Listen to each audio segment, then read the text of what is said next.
Who is God ministry के part 6 में हम आपका स्वागत करते हैं। मित्रों, हम जानते हैं जो प्रभु यीशु मसीह है यह वही परमेश्वर है जिसने सृष्टि की रचना की और आदम और हव्वा को भी उसी ने बनाया, सारे मनुष्य जाति को बनाया। अब हम आपको इस बात को बताना चाहते हैं कि जब परमेश्वर ने उत्पत्ति की पुस्तक में हम देखते हैं पहला अध्याय 26 पद में कि परमेश्वर ने मनुष्य को अपने इमेज में बनाया, अपने स्वरूप में, लेकिन उसका प्लानिंग है कि मनुष्य को अपने समानता में बनाए। आइए हम देखते हैं लय व्यवस्था 3 अध्याय और उसका 17 पद में हम ऐसा पढ़ते हैं कि परमेश्वर ने मनुष्यों को जो व्यवस्था दी इस्राएलियों को, उसमें ये बताया कि तुम्हें लोहू नहीं खाना है। This is a lasting ordinance for the generations to come, wherever you live you must not eat any fat और एनी ब्लड। ये बात हम जब सीखते हैं और ठीक इसी तरह से हम जब प्रभु यीशु मसीह के उन बातों को स्मरण करते हैं जब उसने कहा कि तुम्हें मेरा लोहू और मेरा मांस खाना अवश्य है और पीना। मित्रों, लय व्यवस्था की पुस्तक और व्यवस्था विवरण में भी आप ये सब बातों को पाएंगे कि लोहू को पीने के लिए मना किया गया था और ये व्यवस्था में है, अभी भी आप देख सकते हैं। मैं रेफरेंस आपको नहीं बताऊंगा, आप सब जानते हैं और आप पढ़कर जान भी सकते हैं। तो ऐसा फिर प्रभु यीशु मसीह ने क्यों कहा कि तुम्हें मेरा लोहू पीना और मांस खाना अवश्य है? यहाँ तक उसने अपने चेलों को कहा कि जब तक तुम मेरा लोहू न पियो और मेरा मांस न खाओ तब तक तुम्हारे साथ मेरा कोई रिश्ता नहीं, तुम्हारे साथ मेरा कोई नाता नहीं। ऐसा क्यों कहा? और प्रभु यीशु मसीह की इसी बात को सुनकर प्रायः उसके जितने चेले थे वो यहूदी थे और बहुत से भी यहूदी उनके चेले थे। बहुत इस बात को सुनकर कि यह हमको लहू पीने के लिए कह रहा है, लोग उसका साथ छोड़ दिए। लेकिन हम इस बात को जानते हैं कि प्रभु यीशु मसीह ने ऐसा क्यों कहा, क्योंकि लोहू व्यवस्था के अनुसार वेदी में चढ़ाने के लिए दिया गया था, खाने के लिए नहीं। वो परमेश्वर के भाग में था। तब फिर चेलों को और मनुष्यों को लोहू पीने की बात प्रभु यीशु मसीह ने क्यों कहा? हम आपको एक सच्चाई जो अभी हम बताना चाहते हैं, जो मैं आपको बता रहा हूँ, ये बहुत गंभीर सच्चाई है और इसे विशेष करके हर एक को पृथ्वी में जो रहते हैं सबको जानना अवश्य है, विशेष करके क्रिश्चियनों को और यहूदियों को जो आज वर्तमान में हैं। यह मैसेज उनके लिए है कि प्रभु यीशु मसीह ने ऐसा क्यों कहा, लोहू पीने की बात क्यों कहा उसने। मित्रों, मैं इस बात को आपको बताना चाहता हूँ, परमेश्वर चाहता है कि वह आपको अपनी समानता में बनाए, क्योंकि यह परमेश्वर के भाग में था लोहू और वो चाहता था कि आप उसके समानता में बने। इसलिए उसने कहा कि तुम्हें लोहू पीना अवश्य है। और इस बात को जानने के लिए जब हम बहुत सी चीज़ों को देखते हैं, प्रभु ने कहा Whoever eats my flesh and drinks my blood remains in me and I in them। उसने ये बात कहा, यूहन्ना 6:53 से 56 पद तक आप पढ़ सकते हैं कि जब तक तुम मेरा लहू न पियो और मांस न खाओ तुम्हारे साथ मेरा कोई रिश्ता नहीं। और ये एक बहुत ही विशेष मैसेज है जिसे हर एक को जानना है।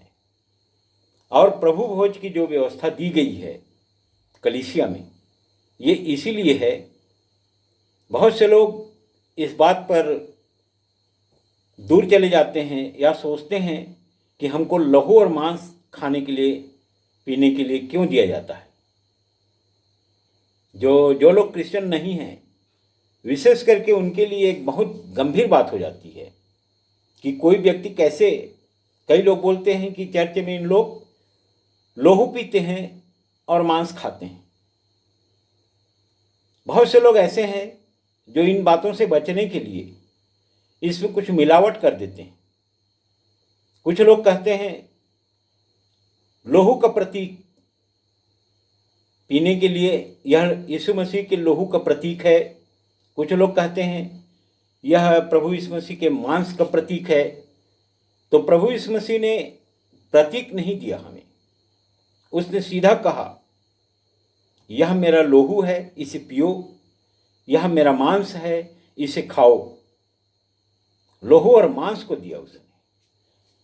और जो उसने पीने के लिए दिया, मैं आपको ये बात बताना चाहता हूँ, ये वही परमेश्वर है, प्रभु यीशु मसीह, जो इस्राएलियों को बातें किया उनसे नबियों के द्वारा, और अंत में इस शरीर में होकर के, जो प्रभु यीशु मसीह का शरीर है, उसमें होकर के उसने बात किया।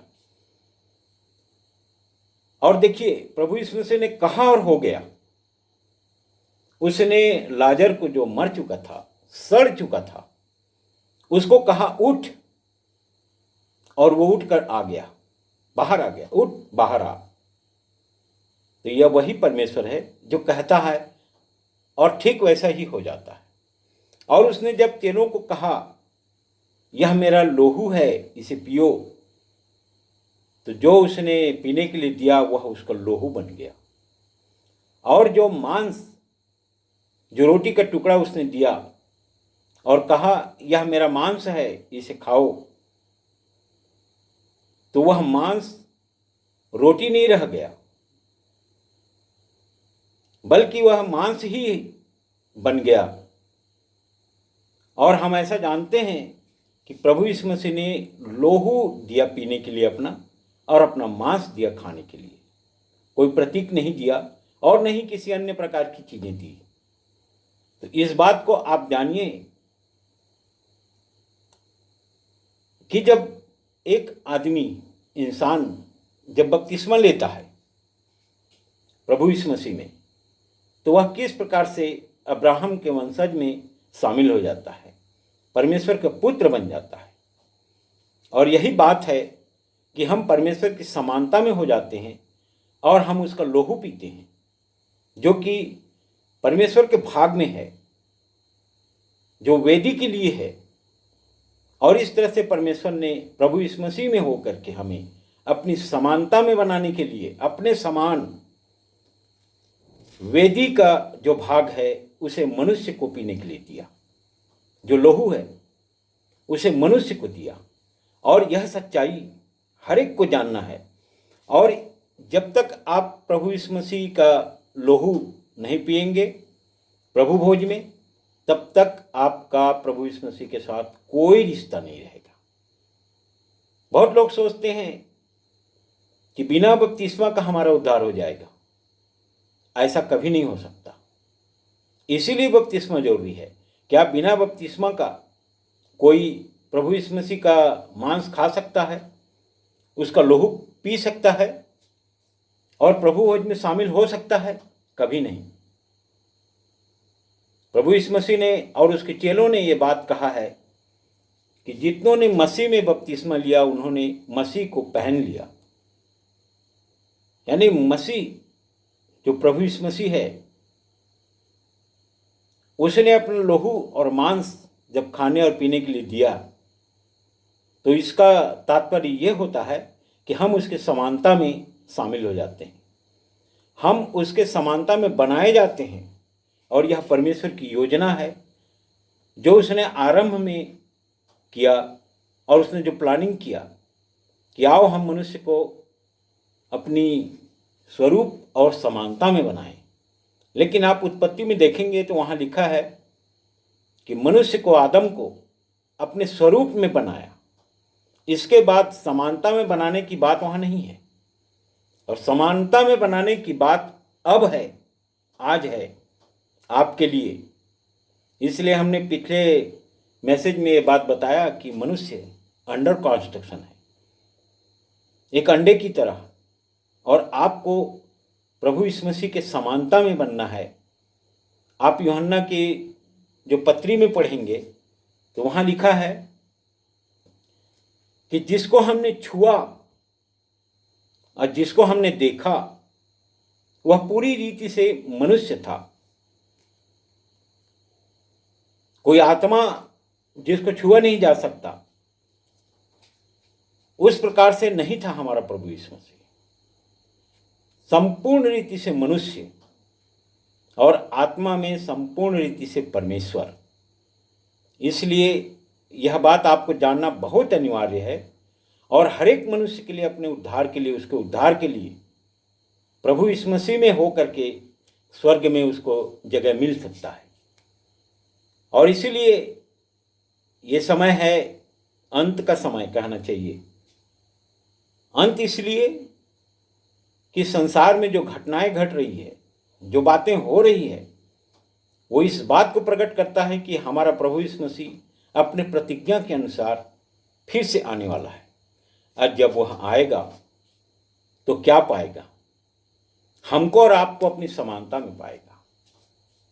और जैसे आदम और हव्वा, आदम ने हव्वा के विषय में क्या कहा? यह मेरा मांस का मांस और मेरे हड्डी का हड्डी है। इसी प्रकार से जब प्रभु आएगा तो वो चाहता है कि हर क्रिश्चियन जो मसीह में बपतिस्मा लिए हैं वो उनके समानता में पाए जाएं। प्रियो, यह गंभीर बातें आप ध्यान से सुनिए और इस बात पर गंभीरता से विचार कीजिए। यदि आपके जीवन में किसी प्रकार की कमी है, कोई ऐसी बात है जो मसीह के समानता में आपको बनने के लिए रोक रहा है, उस पर सावधान हो जाइए। अपने जीवन को और अपने कार्यों को मसीह के अनुरूप आप बनाने में लग जाइए। परमेश्वर आपकी सहायता करेगा। प्रभु ने कहा है, यह मेरा कार्य है। उसने आपको चुना है, आपने उसे नहीं चुना। उसने कहा, मैंने तुम्हें चुना है। संसार के लोग अपने लिए अपना ईश्वर चुन लेते हैं, लेकिन यहाँ पर ठीक उल्टा है। प्रभु यीशु मसीह ने आपको चुना है और आपको ठहराया है। इसलिए आपको बहुत ही गंभीरता से इन बातों पर विचार करना पड़ेगा। और जो लोग सोचते हैं संसार की धन दौलत संपत्ति जिस पर उनका भरोसा होगा,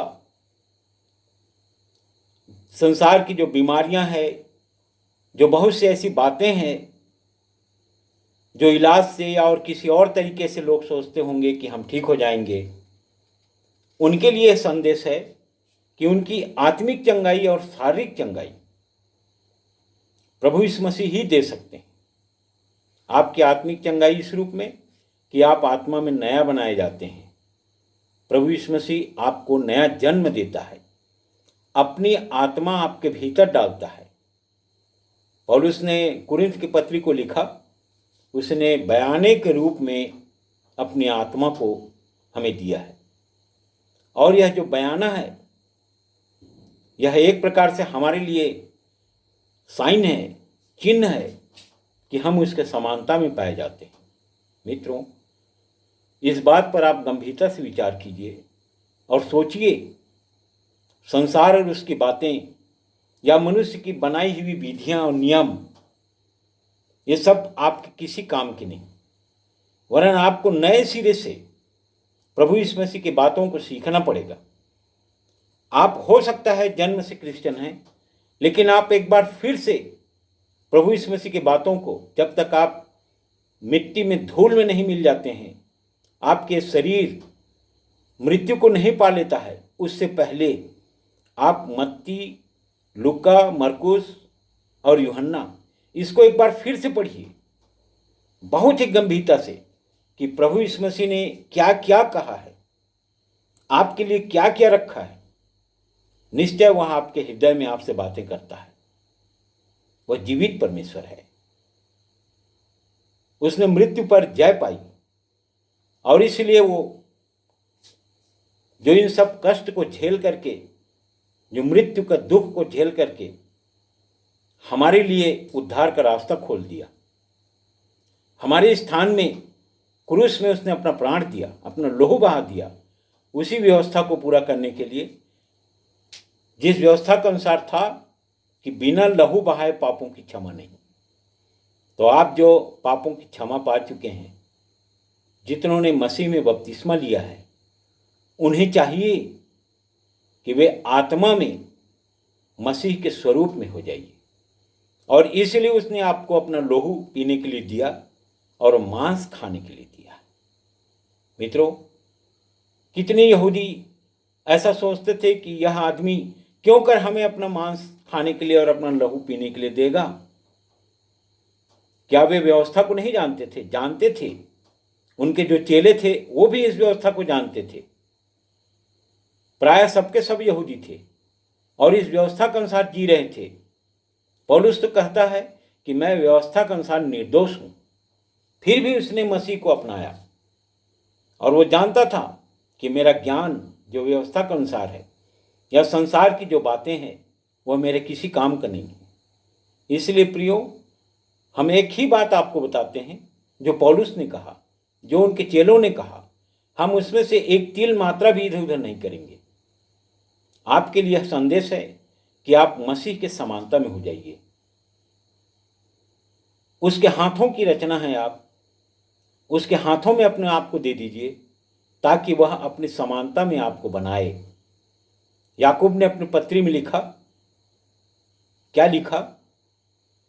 तुम अपने आप को परमेश्वर के हाथ में सौंप दो तो शैतान तुमसे दूर भाग जाएगा।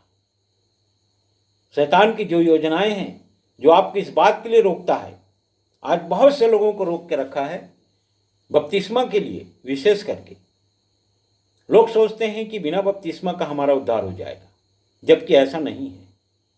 प्रियो, यह बहुत आवश्यक है।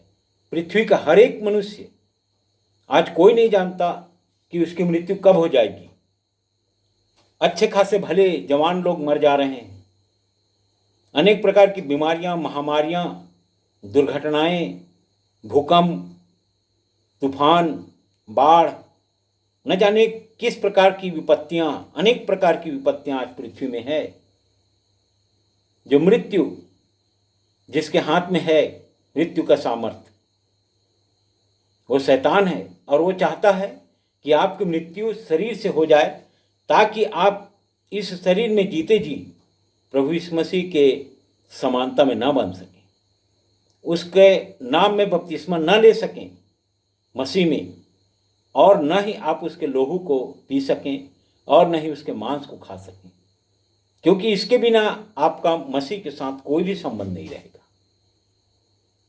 मैं इन बातों को आपको बहुत ही गंभीरता से बता रहा हूं। यह एक ऐसी सच्चाई है जो लोग सोचते हैं पृथ्वी के, जो अभी मसीह में शामिल नहीं किए गए हैं, वो लोग इन बातों को स्पष्ट समझ लें कि पृथ्वी की कोई भी व्यवस्था, आपकी कोई भी धार्मिकता, कोई भी धार्मिक व्यवस्था जो आप पकड़ के बैठे हैं, यदि वह मसीह के अनुसार नहीं है तो यह धोखे का मार्ग है जो उस विरोधी ने तैयार किया है ताकि आपको, आपके आत्मा को उद्धार से वंचित रखे। प्रियो, यह एक बहुत गंभीर सच्चाई है। आप लौट आइए, उस परमेश्वर के हाथ में आ जाइए जो आपको अपनी समानता में बनाना चाहता है, आपको अपने मार्ग पर लाना चाहता है, और वो अपने प्लान को आपके जीवन में पूरा करना चाहता है। और ये पूरी कहानी आपके निर्माण की कहानी है। आप एक मनुष्य हैं और मनुष्य के सिवा और कुछ भी नहीं, और एक ऐसा मनुष्य जो किसी भी व्यवस्था में स्थिर नहीं रह सकता, कहीं ना कहीं चूक करेगा। इसलिए आपको मसीह की अनुग्रह की जरूरत है। उसने दया करके और उसने अनुग्रह करके आपके लिए अपना लोहू क्रूस में बहा दिया। ये वही परमेश्वर है जो आपसे प्रेम रखता है, आपका उद्धार करके अपने साथ स्वर्ग में रखना चाहता है। प्रियो, इन बातों के साथ मैं प्रभु यीशु मसीह के नाम से आपके लिए अनुग्रह की कामना करता हूँ। प्रभु से प्रार्थना करता हूँ कि इस बात में आपकी सहायता करे। आत्मा में वह आपकी अगुवाई करे। प्रभु यीशु मसीह के नाम में आप सबको नमस्कार। आमीन।